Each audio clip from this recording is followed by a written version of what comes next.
The 18th verse of the Tao Te Ching. Quote, "When the greatness of the Tao is present, action arises from one's own heart. When the greatness of the Tao is absent, action comes from the rules of kindness and justice. If you need rules to be kind and just, if you act virtuous, this is a sure sign that virtue is absent. Thus we see the great hypocrisy. When kinship falls into discord, piety and rites of devotion arise. When the country falls into chaos, official loyalists will appear, and patriotism is born." Unquote. Living without rules. Picture yourself in a world where rules and laws don't exist, where everyone lives peacefully and harmoniously.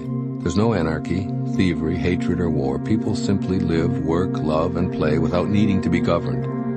Can you imagine a planet where the need for codes of conduct and edicts to govern the populace are simply unnecessary?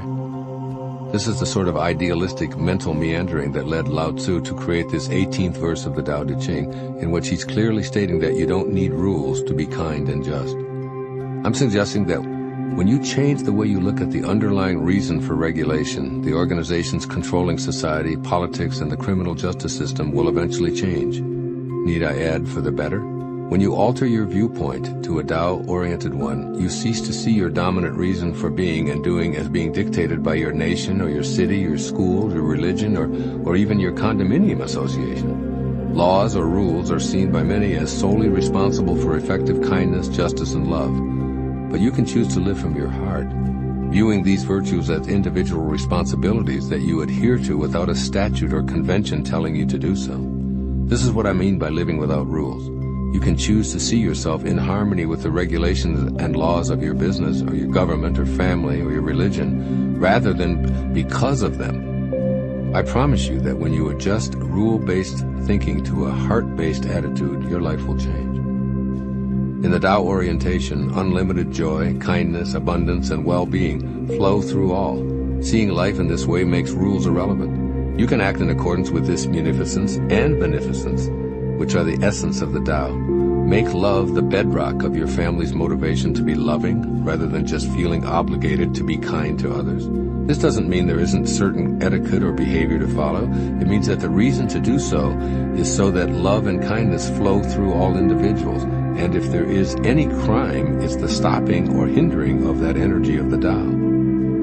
You and your children can learn to change the way you look at edicts and laws. When harmony is lost, a rule may seem to be helpful, but make sure everyone in the family realizes that you're inviting them to learn to live without it.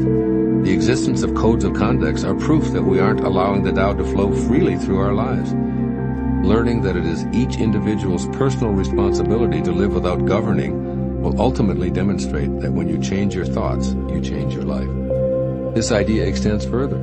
Ask yourself if laws create a healthy society, and if patriotism is valuable. Or does it appear that when a country has fallen into chaos or some form of civil war, laws and codes concerning patriotism seem to need to be enforced? Rules are created to impose penalties to control or govern people who haven't learned their individual responsibility as a part of the wholeness of the group. Yet a national sense of unity needn't regulate a universal sense. For the Tao, oneness is greater than any group on earth. So here we have a summary of what takes place when the Great Way is deserted. The need for justice arrives. Falsity among the people creates a need for rules, and rulers are needed to restore order.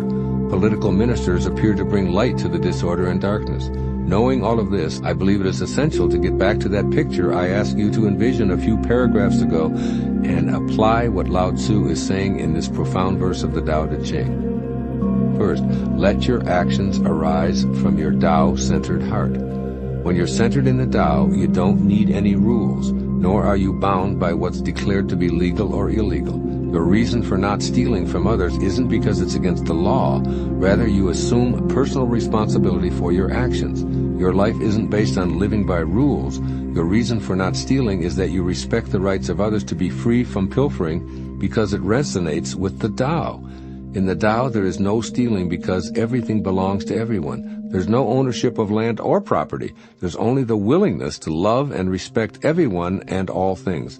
The laws making stealing, maiming, or fighting illegal arose because of disconnection from the Tao.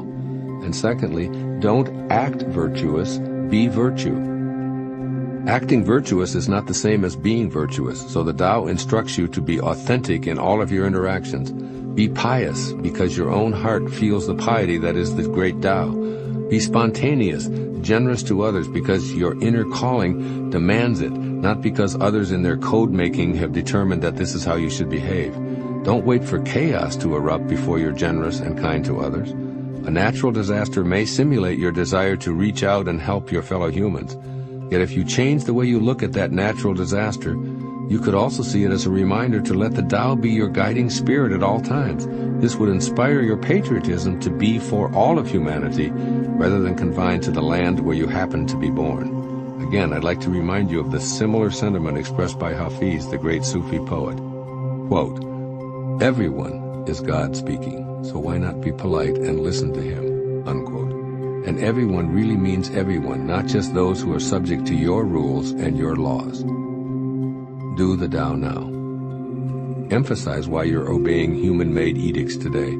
Spend some time connecting to the underlying reason for stopping at a red light, or having a driver's license, or wearing a seatbelt, or paying to enter a movie theater, or not drinking and driving.